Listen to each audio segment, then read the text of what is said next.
5 days since I served my soon-to-be ex-wife, 30 female of 7 years.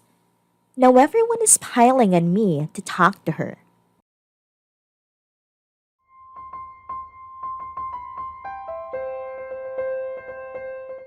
I originally posted this in Reddit Surviving Infidelity, but the moderators can't taking down anything I posted. I received a lot of support and help and a lot of requests for updates. So I will repost it here and see if it gets taken down again by the moderators. If not, I will post an update on Tuesday. I have made a decision to go NC after serving my wife 5 days ago. I am refusing to see or talk to her, and everyone is piling on to talk to her. It's driving me nutty. Messages and calls 24/7. What can I say to these people to get them to back off without being rude?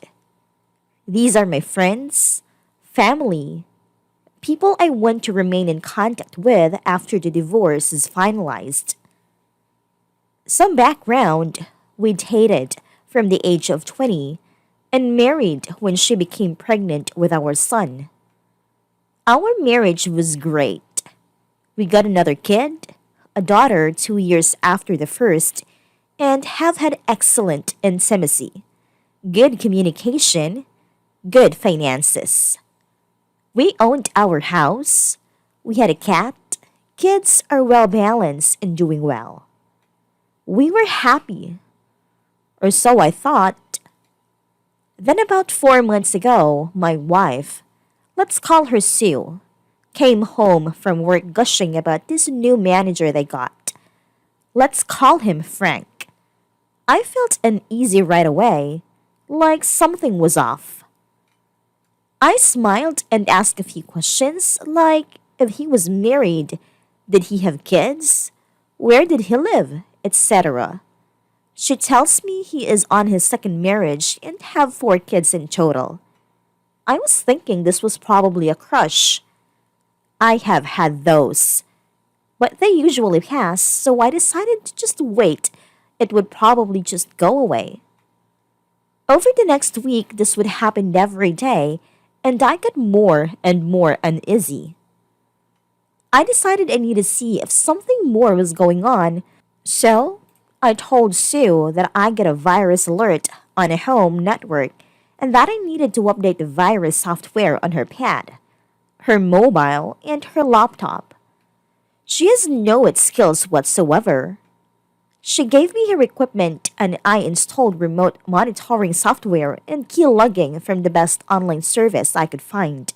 Best $20 a month subscription I ever got. A few days later, I saw the first text messages going back and forth between them. They were pretty innocent, mostly work-related. Still, the frequency escalates a little over the next 4 to 6 weeks and gets more personal. I do a soft confrontation with my wife. She comes home from work and I stare at her intensely. Sue, what is wrong? Me? Have you crushed a car or something? Sue, what? No. Me? You look like you have done something wrong and you are trying to hide it. Sue, no, I am not. What are you talking about? Me? You look like guilty or something. Are you lying to me? Is there something you need to tell me? Sue, no, I just had a long day at work, blah blah. The next few days, there was fewer messages between them, but they are quickly back at it in full force. The messages try to get flirty. I softly confront her again. Again, she lies to my face. I decide this will probably end badly at around 2-month mark, and I decided to prepare for the worst. I also start to prepare myself emotionally. Over the next 2 months, their exchanges evolved into a full-blown emotional affair, and it's getting more and more sexual. I confront my wife repeatedly. I don't present any evidence. She keeps lying. I am not going to force her to stop. After all, she is a grown woman and she makes her own choices. She lies to my face again and again. I feel a gigantic rift opening up between us. Intimacy also stops. I find I am checking out of the marriage in parallel with their activities. I am devastated, but working out a lot and steeling myself for the reality that the only likely outcome at this point is divorce.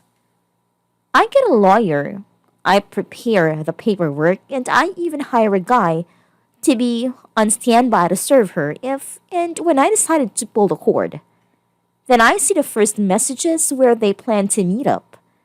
I am actually relieved since I can finally decide to end it. Just watching this train wreck unfold is agonizing.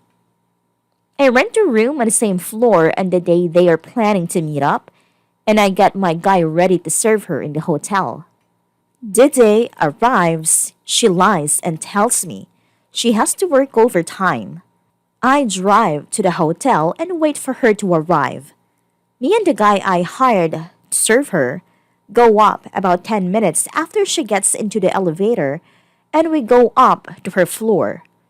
The elevator needed a key card. It is the only reason I rented a room. We got to the door, I hear moaning, so they're already at it. I hide around a corner and he bangs loudly on the door. They go quiet. Frank, what is it? Serving guy. I have an urgent delivery for Sue. Sue, what is it? Serving guy. I don't know, ma'am. I have just been told it's urgent. It has to be delivered to you right now. And after some more back and forth, the wife finally opens the door in a robe. Serving guy, Sue, last name? Wife, yes.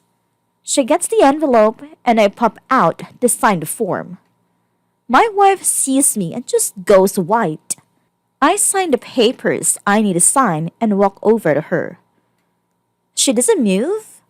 I don't know what is going on with her. She looks confused, to say the least.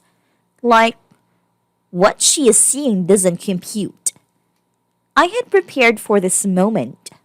I look into the room. Me. Hey, Frank. Show yourself. I know you are in there. He looks around the corner and is obviously scared. Did you enjoy my wife, Frank? Or is it lying to your own wife that gets you off? Or is it having several mistresses at once, Frank? Is it lying to you and cheating on everyone? Is that it? Frank? Silence. Then I look at my wife. Me. Sue, you didn't really think you were the only side chick this guy had, did you? You're one of the three, as far as I know. I just made this up. I have no idea if he has other mistresses than my wife. I just needed to be mean and ruin what they had going on. Me. Sue, listen to me. You are single now, so don't let me disturb anymore. You can go back to continue your activities. Then I stormed off. I started crying, but I wasn't going to let them see that, so I ran down the stairs instead of waiting for the elevator. On my way, I heard this primal scream from my wife that was unlike anything I had ever heard before. I took a lot of solace in the scream the last few days. I got in my car and ugly cried for hours. Now I am mostly over it. I am glad it's done. I can move on. I feel liberated, actually. I told the kids they are staying with my parents for now. I even started to flirt with a work college and I have got on Tinder. I am chatting with a few women and it's a great boost for my ego. I am not looking for anything physical or serious. I will probably never trust anyone enough to have a long-term relationship again anyway. I haven't talked to my wife since. She floods me with messages that I just ignored. But everyone is calling me and trying to guilt trip me, pressure me into talking to her. I've also been thinking about telling Frank's wife. If I was her, I would want to know, and I don't think Frank will all of a sudden develop spine and own up. Edit. I have decided to tell the wife. I have called her and told her the key facts. She didn't believe me outright, so I am meeting her at a coffee shop within the hour. I have also started to ask the people that call me to ask her why I am not talking to her. It seems to slow down the barrage.